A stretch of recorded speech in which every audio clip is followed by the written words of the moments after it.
So this week, obviously, the final roster cuts happened, leaving us with our official 53-man roster. So we obviously, this whole offseason we've talked about Josh Gordon and how many receivers we're going to keep. We thought we were going to keep 6 originally. We ended up keeping 5 on the active roster. And those are JuJu, MVS, Mecole, Hardman, Skyy Moore, and Justin Watson, who rounded out with the 5. And then today we added Cornell, Powell, and Doris Fountain back to the practice squad. So we got some guys who know the system back in the practice squad again. But given the big question for me is having 5 receivers, and given the kind of injuries that we've already seen from the top of the depth chart this offseason, and the fact that there has been kind of some kind of injury history with at least JuJu in the past for him, are you surprised that we're only keeping 5 on the active roster? Yeah, I am. I really am. Just for a number of reasons. For the simple fact, one, we pass the ball a lot. We had to say we're one of the top passing teams in the NFL. And so our offense is predicated on having wide receivers that can get open, guys that Patrick could throw the ball to. And so when you have 5 wide receivers, especially with the type, like you said, the injuries that we got right now, I mean, we're talking, Skyy he dinged up a little bit. Hardman had it a little bit with his hamstring, I think it was, wasn't it? But what was it that Hardman had during growing? It was growing, yeah, which is, I mean, that's got to be careful with the growing for sure. Then we talk about JuJu's history. MVS is like really the one that you're thinking like, man, this is going to be the Iron Man for us. Yeah. And so we know we got Justin Watson on there as well. But yeah, man, 5 guys at wide receiver. I didn't see that. I was thinking because of, we were talking about, that was the whole thing about this wide receiver battle. We was talking about who was going to be that next guy, because of what we do offensively. So it did shock me. But I will say this though. So, I've been thinking about this 5 wide receiver. And so, I went on 610 Sports the other day, okay, and I had a talk with Carrington Harrison, all right? Great guy. We had a great segment. If you haven't seen it, guys, you got to go check it out, okay? And so Carrington was asking me about, he didn't really believe in Jody Fortson and, Justin Watson. He thought Justin Watson was going to have more yards and more catches than Jody. And so I told him, I said, look, Jody Fortson, I definitely believe in him. And I put a high number, like Jody was going to catch around about 8 touchdowns. That's what I said. And so, he just thought I was mad, thought I was insane with my prediction. Look,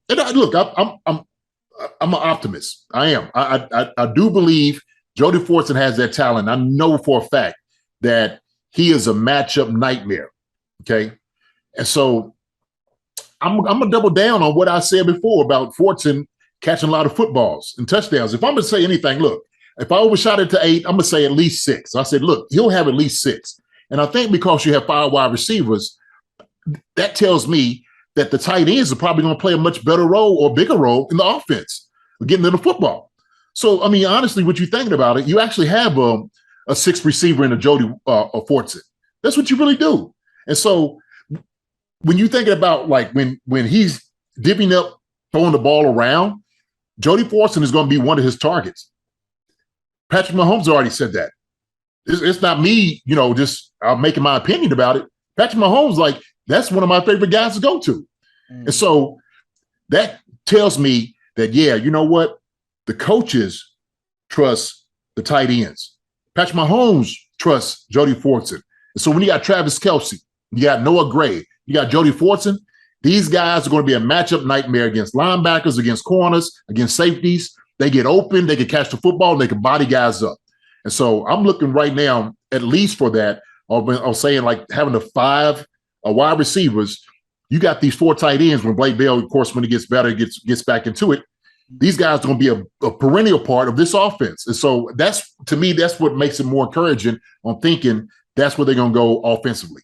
Okay. So I don't know. What do you think about it? I mean, seriously, because I'm sitting there looking at 5 wide receivers and we're like, wait a minute. He's trying to distribute the ball out around the whole field. Who has it been thrown to during the preseason? A lot of it's gone to the tight ends, right? And so I think that's your security blanket. I think those are guys that you definitely hang your hat on and trust out there in playing on game day. Why not? Why wouldn't you? Well, I think when we were talking about Josh Gordon's usage, and we talked about getting him in the red zone. Yeah.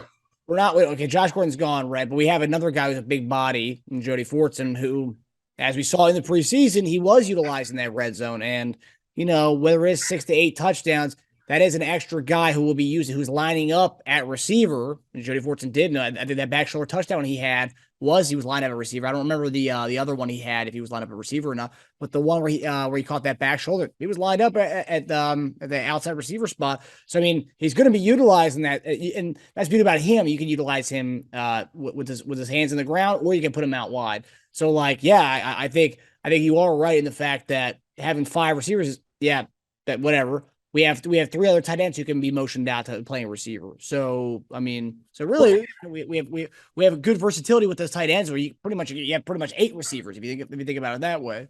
Absolutely. I mean, and the thing is, our leading receiver on the team has always been who we say Travis Kelce is going to be your guy that you're going to go to.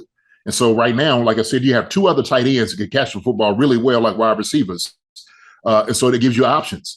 And so we was just talking about that. We were talking, like, going back to Josh Gordon. We were saying that Josh Gordon, how come they're not utilizing his size? They're going up to go catch the football at the high point. Well, Jody Watson gives you that, right? Everybody's been talking about, Justin Ross, trying to get him well because of the things that he does. Well, guess what? We got a guy out there that can do that in Jody Fortson. And so I'm looking at big things, from the tight end group, 5 wide receivers. Hey, guess what? These guys are going to be incredible. It absolutely it's exemplary as far as wide receivers out there catching the football and getting open. But the tight end group, I'm hanging my hat on those guys. I really do believe that the enemy and Andy do see a possibility where that offense can go with those athletic tight ends. No doubt about it. Yeah. And also another thing too, is that we talked about 2 of the guys who are on the practice squad, Powell and Fountain. I think having 5 receivers on the active roster, and obviously, what happens during the season. There's a lot of finagling the rosters to make room for another guy to come in. So like, it gives opportunity with only having 5 receivers in the active roster. It gives opportunities for guys like Fountain and Powell, if they're ever activated or elevated to the active roster, where they could possibly get in. I mean, obviously, if there's injuries or whatnot, or if someone's not playing with Boston's not playing up to par, then you got those guys get a chance to come in and actually do their thing. So I mean, I think 5 receivers is interesting, but then when you bring up the tight ends that we have, the possibly the best tight end room in the National Football League. Oh, shoot. It's not even close. Yeah. It's not even close. And so, like you were just talking about that, this year, the wide receiver group was the best competition that we have seen in a long time, as far as just in that group alone, right? And so, like you said, Reese Fountain, we got Cornell Powell right there on the practice squad. We could pluck those guys off at any time if we need to. And that's a great thing, right? That's another great security blanket just to have, because these guys know the system. They know exactly what is required of them to come out there to play. And I think Reese Fountain, he did a heck of a job during the preseason. He did a great job last year. I was one of the guys that was championing his name last year to get out there and go play. So he's got that dog about him. He's a guy that's going to go out there and compete. He's a competitor. And so I like his mentality. I like his just the go get it attitude. That's what he's all about. He's about being a baller, and I like that about him. And so I'm glad we got him out on practice squad. But like I said, he's a guy that we need to, we can move him on up. It's not a problem, So yeah, him and Cornell. Yeah. Yeah. And it's going to be exciting. If you watch that Commanders game, you saw the usage of all the tight ends. You saw Noah Gray getting that wheel up the downfield. You saw Kelce doing his normal thing. You saw Fortson, getting the back shoulder in the end zone. You saw the usage of all the tight ends all over the field. And I think it gives you kind of an indication of how they're going to be utilized in the regular season, in which 5 receivers, that's more than enough with the receiving end we have coming from the tight end position. Yeah. So if I'm looking at this offense being different, from moving away from Tyreek Hill, throwing the deep ball, in the too high shell, to saying that we're going to have more intermediate, shorter passes to the flats, or maybe getting up the sideline, getting a big body going up to go get it. This offense can be geared, no doubt about that, to those bigger bodies. Somebody who could create space, who can body guys up, play basketball. And so we have three of the, like you said, three of the top guys in the NFL, I think, as far as like in the room itself, best tight end room in football. I can't think of anyone else that's even close, remotely close to it, because we got the best tight end in football right now. Jody Fortson is right there with him. Noah Gray has gotten better because of all the tutelage and all the knowledge and the wisdom he's gotten from Patrick Mahomes and Travis Kelce. Yeah. And so, we just upgraded in that position this past year with Jody coming back. But I would be absolutely bewildered if we did not utilize the tight ends that we got. I would. I'm like, okay, we have 5 wide receivers, 3 tight ends that catch the football, but we're not using them. So I don't know, man. That's why when I seen the 5 wide receivers, I was just like, wow, what's going on? And then I thought about, hey, yeah. So giving a shout back to Carrington Harrison, just saying, like, look, man, I'm staying on what I said before, okay? I'm thinking the tight end room is going to get you 15 touchdowns. That's where I'm at with it. 15 touchdowns from the tight end room, period, alone. Shoot, they might get 20 if we treat them right, as they should. Yeah. Kelce could get you, 16 to 20 by himself, possibly. Oh, yeah. Yeah, he's gonna get you 10 right off the bat, just showing up. So this is interesting that we talk about Jody Fortson. So this is the other day I was thinking, what does he remind me of? And obviously, comes from a small school, and his career, if he stays healthy, and we're talking about him possibly being, this big receiver threat that 8 touchdowns, let's say, this year. He reminds. Do you remember when Marcus Colston came out from Hofstra? Oh yeah, he came out as a tight end. And then he moved to receiver. It's kind of a different story with Fortson. He was a receiver, and now he's kind of a receiver tight end tweener. Yeah, pretty much the same thing. The same way we're gonna utilize Fortson as the way New Orleans utilized him. They're the exact same height and weight, 6'4", 225, both of them. So it's like, there could be something here. We get a diamond in the rough that we got from a small school, and if he stays healthy this whole year, 8 touchdowns. I think it could possibly be. That's real. I think it definitely happen.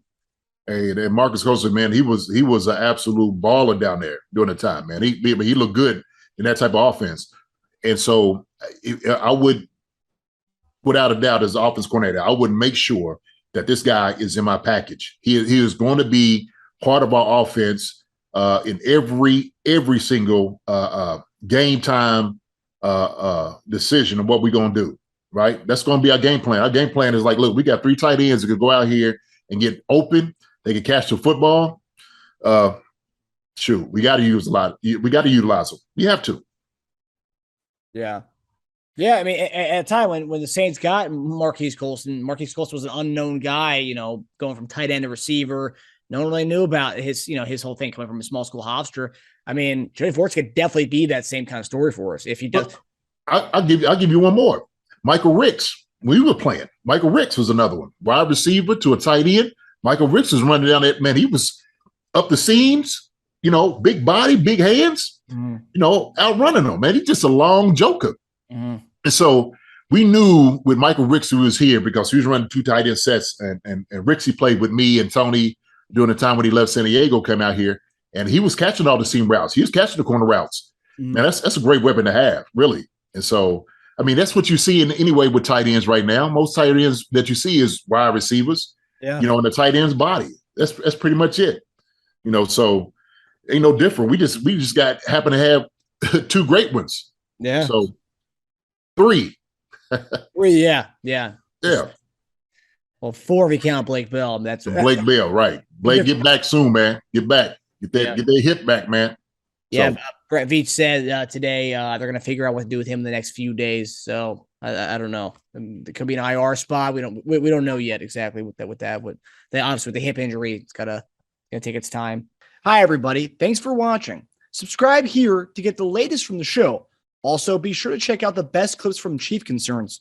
And if you prefer to listen to the show, subscribe and follow us on Apple Podcasts, Spotify, and anywhere else you get podcasts.